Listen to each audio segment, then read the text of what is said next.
Assalamualaikum warahmatullahi wabarakatuh. Kami dari kelompok 7 mata kuliah Sosiologi Politik dari jurusan Pendidikan Pancasila dan Kewarganegaraan yang beranggotakan saya, Vira Kamalatul Nuha, lalu ada Dinda Nurhatifah Kardiman, dan terakhir ada Fahri Pratama. Di sini kami akan menyampaikan materi tentang pemilu dan voting. So, let's check this out. Di sini saya akan menjelaskan sedikit materi mengenai pemilu. Pemilu adalah jantung dari demokrasi. Mereka memberikan suara kepada orang-orang tentang bagaimana mereka diatur. Tanpa pemilu yang berarti, tidak ada demokrasi yang berarti. Sebagian besar dari kita tentu sudah mengetahui pentingnya dari demokrasi itu. Dapat dilihat dari pemilihan umum yang sebagai bahan utamanya. Pemungutan suara ini adalah satu-satunya waktu ketika sebagian besar warga dapat secara langsung bertindak untuk mempengaruhi keputusan pemerintah, karena pemilu menyediakan sarana untuk menghubungkan tindakan pemerintah dengan keinginan publik. Selanjutnya saya akan membahas mengenai kerangka teoritis yang meliputi dari pluralis, elit atau manajerial, kelas, pilihan yang rasional, dan kelembagaan dan budaya politik. Yang pertama akan saya bahas yakni pluralis. Voting adalah strategi kunci dari aksi politik yang memungkinkan seseorang untuk mempengaruhi keputusan pemerintah dan menunjukkan bahwa publik memiliki kekuasaan. Dalam kerangka pluralis, pemungutan suara dan pemilihan bebas adalah bahan utama dari negara demokratis. Pemilih harus diberitahu tentang berbagai masalah dalam pemilu, dan partai politik serta kandidat harus menarik sebagian besar pemilih. Yang kedua ada elit atau manajerial. Menurut teori ini, pemilu digambarkan sebagai fiksi, legitimasi kontrol elit, terkadang resep untuk kekacauan politik. Karena apabila kaum elit tidak bisa menjaga amanah dan malah menyengsarakan rakyat, maka akan terjadi kekacauan di mana-mana. Karena tindakan tersebut hanya menguntungkan satu pihak saja. Selanjutnya adalah kelas. Ahli teori kelas percaya bahwa partisipasi politik non-elit atau menengah ke bawah dan kelas pekerja tidak memberikan cara yang efektif untuk mempengaruhi atau mengontrol pemimpin politik, karena biasanya pemimpin itu tidak suka diatur atau disalahkan. Oleh sebab itu, kelas menengah ke bawah tidak efektif apabila memberi masukan kepada pemimpin. Selanjutnya ada pilihan yang rasional. Asumsi dari teori ini adalah pemilih bertindak untuk memaksimalkan utilitas mereka atau untuk menunjukkan perilaku politik yang berorientasi pada tujuan. Sebelum pemilih memilih pemimpin, pasti yang dilihat adalah tujuan pemimpin tersebut untuk kedepannya akan seperti apa. Apabila baik dan mensejahterakan rakyat, maka pemilih akan memilih kandidat tersebut sebagai pemimpin. Dan yang terakhir ada kelembagaan dan budaya politik. Faktor-faktor yang dapat berinteraksi dengan budaya politik termasuk sikap seperti suasana hati publik. Tentunya para kandidat yang mencalonkan diri harus menarik hati publik agar dirinya banyak yang memilih. Di antaranya, yang dilakukan para kandidat ketika kampanye adalah seperti bagi-bagi sembako. Kampanye ini bisa juga disebut sebagai komunikasi politik. Selanjutnya ada fungsi pemilihan. 4 syarat yang perlu dicapai agar pemilu mengarahkan perumusan kebijakan. Yang pertama, kandidat yang bersaing memberikan opsi kebijakan yang dijelaskan dengan baik dan ringkas. Yang kedua, warga memilih hanya pada alternatif kebijakan yang diberikan. Yang ketiga, hasil pemilu secara jelas mencerminkan pilihan kebijakan pemilih. Karena pada dasarnya, pemilih secara sadar datang ke KPU dan memilih kandidat yang terbaik demi kebaikan rakyat Indonesia. Dan yang terakhir ini, para pejabat terpilih mematuhi persyaratan kampanye mereka. Apabila terjadi kericuhan, maka kampanye pun akan dibubarkan karena akan mengganggu ketenangan publik. Kemudian selanjutnya ada sistem pemilihan dan pemutaran. Dalam sistem proporsional, jumlah kursi yang dimenangkan setiap partai mencerminkan sedekat mungkin jumlah suara yang diperolehnya. Dalam sistem yang berlawanan, penekanan yang jauh lebih besar diberikan untuk memastikan apakah satu partai memperoleh mayoritas kursi yang jelas untuk meningkatkan kemungkinan memiliki pemerintahan yang kuat dan stabil.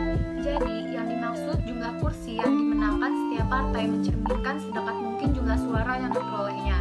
Itu mencerminkan bahwa sebanyak apa pemilih yang memilih kandidat tersebut. Apabila kandidat tersebut banyak yang memilih, maka kemungkinan ia memiliki pemerintahan yang kuat.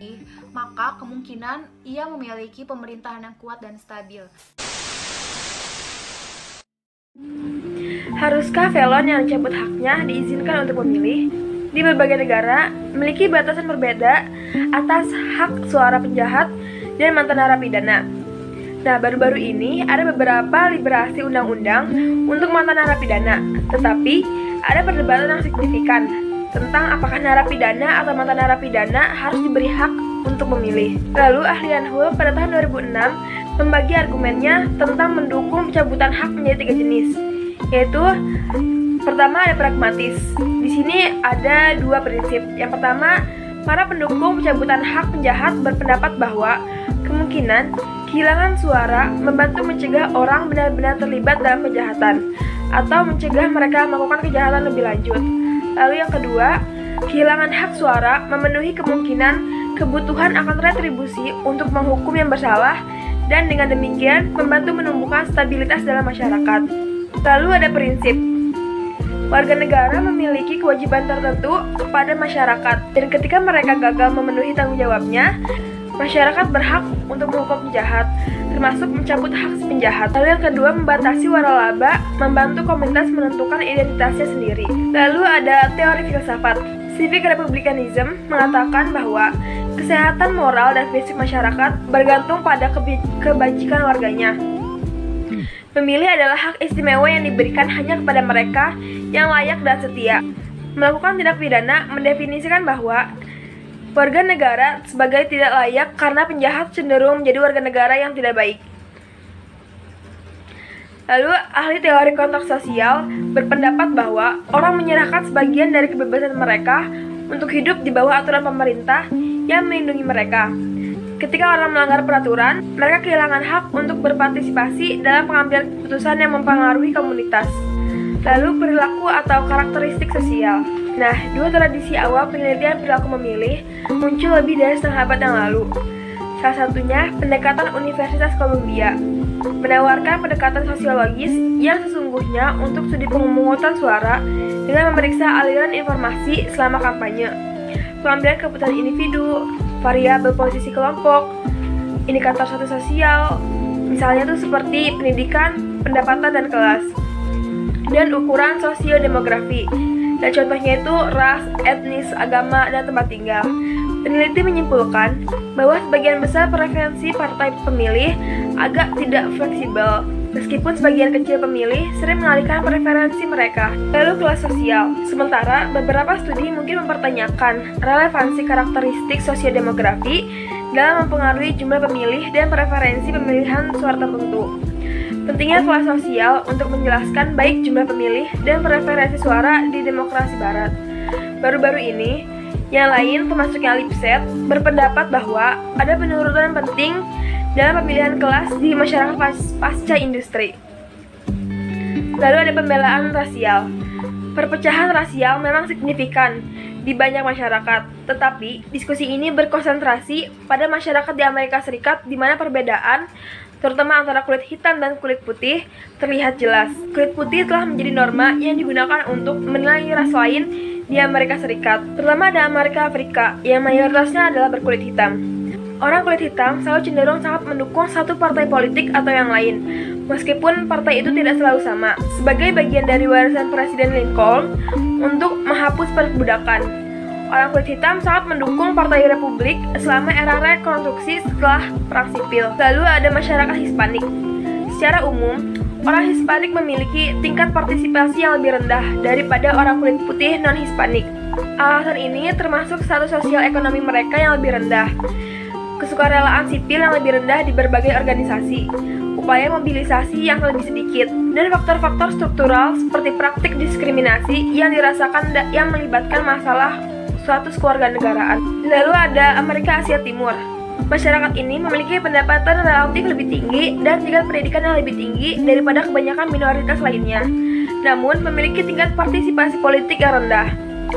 Salah satu kemungkinan alasan rendahnya partisipasi adalah bahwa orang Amerika keturunan Asia belum bergabung dengan salah satu partai politik, karena mereka yakin Tidak ada partai yang memperlakukan mereka dengan sangat baik. Lalu perpecahan agama. Agama mungkin merupakan perpecahan yang abadi, tetapi bentuknya juga bisa berubah dengan lebih memperhatikan perpecahan antara mereka yang beragama versus mereka yang tidak, dan juga antara mereka yang terlibat dalam kegiatan keagamaan versus mereka yang tidak terlibat. Perbedaan ideologis atas dasar tradisi agama mungkin mendasari pola konflik budaya tertentu saat ini dan dalam banyak masyarakat. Misalnya di Irak, perbedaan antara Syiah dan Sunni mempersulit pembentukan pemerintahan persatuan. Pemilihan berbasis masalah. Yang pertama ada Stillman dan Pomper. Dari waktu ke waktu, provinsi memilih kurang kuat dibentuk oleh karakteristik sosial dan loyalitas tradisional. Yang kedua ada Kay, 1966, nomor 7. Berperilaku rasional dan bertanggung jawab seperti yang kita harapkan, mengingat kejelasan dari alternatif yang disajikan, dan karakter informasi yang tersedia untuk itu. Lalu ada Niverba dan Petrosik. Isu dan cara kandidat mempresentasikan isu tersebut penting dalam membentuk suara pemilih. Lalu ada liberalisme dan konservatisme. Konservatisme ialah orientasi ideologis yang menentang perubahan sosial dan membenarkan tindakan dan nilainya atas dugaan akumulasi kearifan masa lalu yang melekat dalam bentuk-bentuk tradisional. Lalu liberalisme, orientasi ideologi yang didasarkan pada keyakinan akan pentingnya kebebasan kesejahteraan individu dan kemungkinan kemajuan sosial dan peningkatan kualitas hidup melalui perubahan dan inovasi dalam organisasi sosial. Lalu ada identifikasi partai yang terkait erat dengan liberalisme konservatisme adalah sikap politik utama lainnya yang memprediksi preferensi pemilihan. Identifikasi dicirikan sebagai kesetiaan sederhana, dipelajari sejak awal, dan sebagian besar tidak terganggu oleh pembelajaran selanjutnya. Lalu ada pemilihan presiden Amerika. Pemilihan presiden Amerika Serikat memiliki sistem pemilihan berdasarkan pluralitas suara untuk memenangkan kursi kepresidenan atau kursi di Dewan Perwakilan Rakyat atau Senat. Lalu ada pemilu selama abad ke-21. Yang tahun 2000 terpilihnya George W. Bush sebagai presiden. Lalu 2004 ada kekhawatiran tentang prosedur pemungutan khususnya di Ohio. Lalu ada 2006 turunnya dukungan Partai Republik. Lalu di 2008 pertama kalinya ras kulit hitam terpilih menjadi presiden. Lalu dalam 2010 Partai Republik memperoleh kendali mayoritas Dewan Perwakilan. Sekian pemaparan dari kelompok kami, kurang lebihnya mohon maaf. Wassalamualaikum warahmatullahi wabarakatuh.